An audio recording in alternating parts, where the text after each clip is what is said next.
Hello बच्चों, let's read the given question. The question says a simple pendulum with a brass bob has a time period of 2 √2 seconds. The bob is now immersed in a non-viscous liquid and oscillated. If the density of liquid is 1 by 9 that of brass, find the time period in second of the same pendulum. ठीक है. So basically हमें जो condition given है, it is of simple pendulum. So simple pendulum के बारे में we know the time period can be written as 2 pi under root L by g, right. अब यहाँ पे वी कैन से जब this time period is in air, right, हमने जब इसे एयर में रख के परफॉर्म किया, so this is the formula that we get. अब when we change the place where the acceleration due to gravity gets affected, so वहाँ पे हम जी इफेक्टिव यूज करेंगे, यानी कि जो एक्चुअल में कितना फर्क पड़ेगा ग्रेविटी पे, that we need to consider. ठीक है ना. क्योंकि यहाँ पे हम देख सकते हैं time period is dependent on g. अगर जी में कुछ वेरिएशन आएगा तो टी में भी वेरिएशन आएगा. So that we need to be careful with. और एल तो लेंथ है, that is the effective length. ये कहीं पे भी इट विल बी अनइफेक्टेड. ठीक है. So from this expression we will try to answer the question. Also we need to be careful. ये जो लेंथ हम लेते हैं, it is from the hinge to the centre of mass of the body, या bob basically हम वो कह सकते हैं. ठीक है. So this is the one case we need to remember. Also जब हम किसी बॉडी को लिक्विड में इमर्स या डिप करते हैं, ठीक है, let's say this is a liquid and इसके अंदर हमने एक बॉडी को इमर्स किया है. इस बॉडी का वॉल्यूम हम मान लेते हैं v है, और इस बॉडी की जो डेंसिटी है वो हम मान लेते हैं डेंसिटी इज रो और वॉल्यूम इज v. ठीक है, या इसको रो भी कह देते हैं, डेंसिटी ऑफ बॉडी. अब यहाँ पे जब हम इसको लिक्विड में डिप करेंगे, so the forces that is acting on the body are, एक तो इसका वेट होगा नीचे की तरफ mg, and a liquid will also apply a force on the body in the upward direction, जिसे हम अपथ्रस्ट या बॉयंट फोर्स कहते हैं, fb. ठीक है. सो जो इफेक्टिव फोर्स है इसके ऊपर, इफेक्टिव फोर्स को हम क्या लिख सकते हैं? Effective force can be written as, we can write this value as to B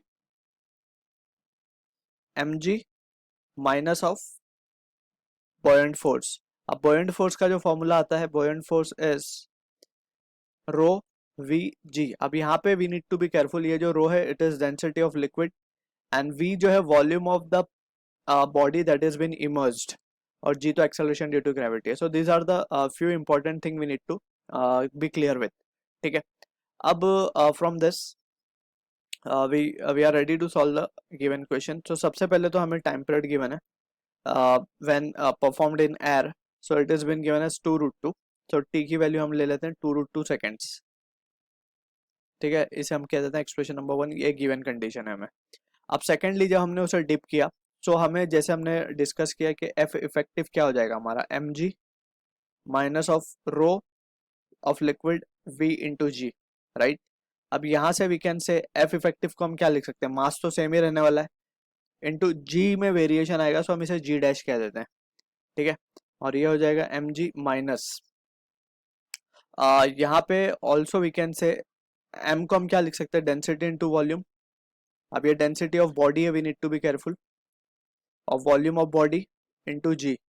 ठीक है, minus rho L v g. अब वॉल्यूम तो दोनों का ही सेम है.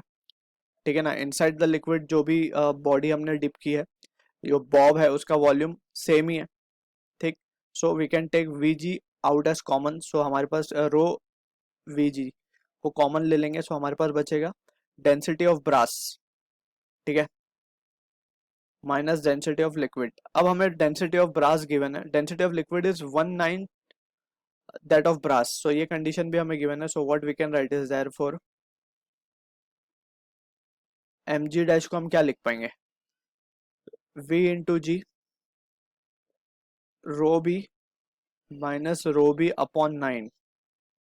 ठीक है ना. So this is the condition that has been given. So इसको जब हम सॉल्व करेंगे, सो ये क्या आ जाएगा हमारे पास, वी जी, और ये हो जाएगा 8 रो बी अपॉन 9. ठीक है. So from here we can say, यहाँ पे जो मास है इसको हम अगेन रो इनटू वॉल्यूम लिख सकते हैं, इनटू दिस जी डैश. ठीक है. So from here we can say जो वैल्यू हमारी कैंसिल हो जाएगी, और ये रो किसका है, ब्रास का ही है, ठीक है।